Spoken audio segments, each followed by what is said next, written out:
watching NBC4, the Tri-State News Channel. And now, Chuck Scarborough, Sue Simmons, Janice Huff, and Len Berman. This is News Channel 4 at 11. A pause for Christmas dinner with the mayor. Then it was back to work for volunteers who contributed this holiday to the recovery efforts in Lower Manhattan. Precious moments of peace at a time of war. U.S. forces try to enjoy Christmas on the front lines.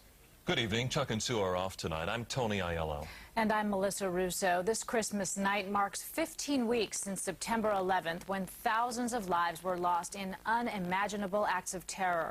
Tonight, the hard work continues at the World Trade Center ruins. But even at a place of grief and sadness, special moments filled this holiday. Right now, Jonathan Dienst is live in Lower Manhattan with more. Jonathan? Melissa, special moments, touching moments this Christmas night. About a block from here, the work at Ground Zero goes on. But here along Broadway, take a look. A steady line of people still coming out to this memorial in honor and in memory of those killed on September 11th.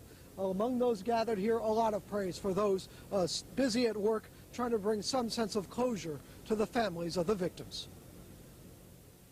Recovery workers continued nonstop this Christmas night, removing debris, searching for victims, and offering their prayers. Every day when you're working there, you think about the victims' families and what they're going through, and I guess every day they're hoping to find out that something was recovered, a body or a part, something that they can get some closure. And if we could do that for them, that's great. On Broadway at St. Paul's Church, a lone bagpipe player alternates between Christmas hymns, patriotic tunes, and Amazing Grace. Beneath the church's Christmas tree, a block-long memorial. A seemingly endless stream of visitors this holiday. They came to see their faces, leave flowers, and remember. Robert EAGAN and his family traveled from Larchmont to leave a message in memory of their dear friend, Ginger Ormiston. An extraordinary mother from Greenwich Village who was a big part of our lives growing up. Brooklyn teacher Sandra PITTMAN lost friends and fellow church members who left young children behind. I'm constantly praying for them because when a child at a small age loses a parent, it's a void there.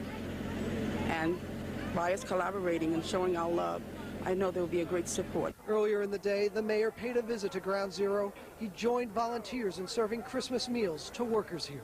They're really just remarkable people. To be able to do difficult, dangerous work like this for such a long period of time really indicates how brave and how strong they are.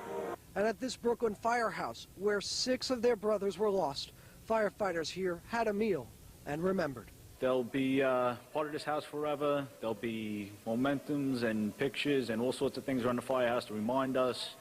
And you want to pay tribute to them. Part of the recovery work at Ground Zero this Christmas night, in part to try to find the 6 men still missing from Ladder 132. Now, the mayor announced some remains were recovered earlier today. Meanwhile, several workers on the night shift this Christmas night tell us their shift will end around 6 or 7 tomorrow morning. Live near Ground Zero, Jonathan Dienst, News Channel 4.